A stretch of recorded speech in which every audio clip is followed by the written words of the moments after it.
Sometimes the biggest clue isn't what the public sees, it's what gets quietly put away. And today, a new international spotlight has landed on Menglong's case. Not with dramatic accusations, but with something far more powerful: a structured review, fresh questions, and one behind-the-scenes move that people say didn't want daylight. So what changed, and why are so many viewers suddenly leaning in again? When an audience hears that the United States is reviewing a case, the reaction is rarely neutral. It doesn't matter that the process may be routine. The headline alone signals scale. For many viewers, it suggests that the story has moved beyond local chatter and into a space where documentation, protocols, and formal coordination carry real weight. That shift changes how people listen. It feels less like internet noise and more like a dossier being reopened, carefully and methodically. For an international audience aged 35 to 75, this kind of development also triggers a different instinct. The instinct for order. People in this age range have seen enough cycles of rumor and retraction to recognize that clarity rarely comes from speculation. It comes from procedure, from officials asking the right questions, preserving records, mapping timelines, and ensuring that the facts do not evaporate in the speed of social media. Even if the U.S. role is framed as standard cooperation, the public interprets it as a form of external attention that can discourage careless handling of information. It is not a promise of a dramatic revelation. It is something quieter and often more meaningful, a signal that the story is being treated with seriousness, that communication lines matter, and that the record of what happened will not be left solely to fragments and hearsay. In an age of fast narratives, structure itself becomes news. What reignites public curiosity is rarely a loud statement.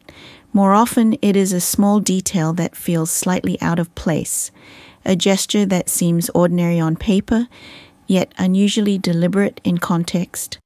In this case, the discussion returns to the manager, Qiang, and the report that he handled certain documents and private materials in the days before Menglong's passing. The story does not present a clear accusation. It presents a question mark. And for audiences, a question mark can be more magnetic than a conclusion. Why? Because a manager is not merely an assistant. A manager is a gatekeeper. They control access, schedules, communications, and often the practical reality of what becomes public and what remains private.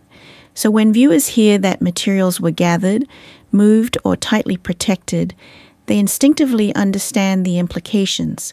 Someone had the power to shape the story, even if only by deciding what the world would never see. This is where emotions enter. To some, the hidden move reads like protection, an attempt to keep personal matters from being turned into spectacle. To others, the same move reads like control, a decision made without public visibility, which naturally invites suspicion.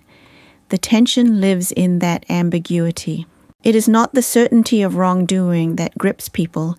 It is the possibility that the truth may be complicated and that the most important details might be sitting quietly in a folder, away from the light, waiting for someone to decide how they should be handled. The phrase "not harmful" can sound reassuring, but it does not close the emotional gap, because something can be non-threatening and still profoundly significant.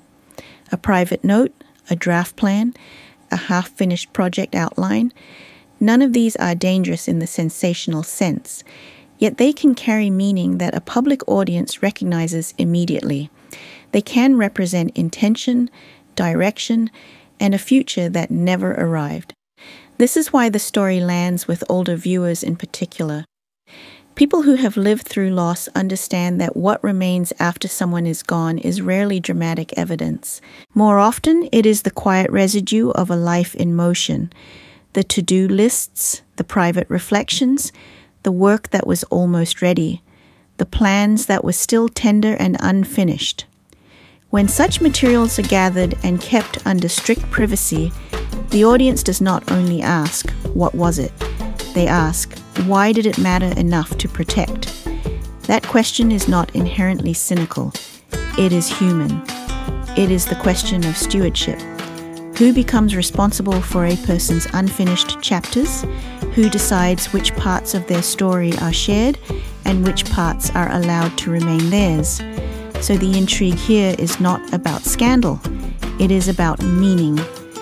Not harmful suggests the materials may not threaten anyone, but it also hints they may reveal something more intimate, hopes, professional direction, or personal boundaries that deserve respect. In that light, the public's curiosity can coexist with compassion. Viewers want clarity, but many also want assurance that Yu Menglong's private world was not treated as public property the moment he could no longer defend it. At its heart, this story is not simply about what happened, it is about what is owed. When a public figure passes away, two forces collide. One is public interest, the desire for answers, coherence, and transparency. The other is dignity, the belief that a person's private life does not automatically become communal entertainment. That is why the language of legacy matters so much.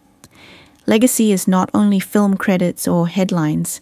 It is reputation, memory, and the emotional footprint left on audiences and colleagues. And stewardship is the practical, often invisible work of protecting that legacy, safeguarding personal materials, preventing misinformation from hardening into truth, and communicating with enough care that grief is not turned into spectacle.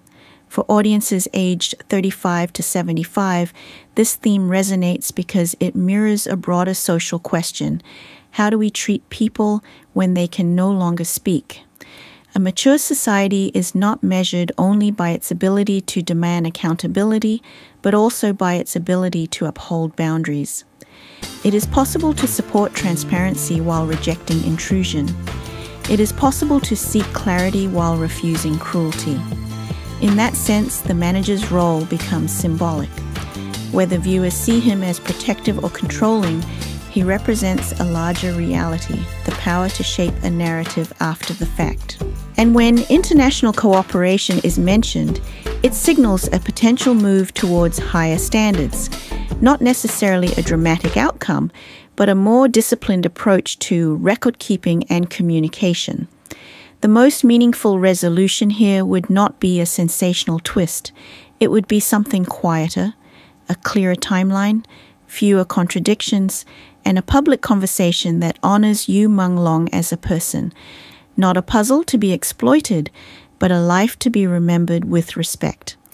If you value calm, respectful updates that focus on clarity rather than noise, please subscribe to Update X24AH and share your thoughts in the comments, kindly and thoughtfully. Thank you for watching and for keeping the conversation human. Stay with us for the next update.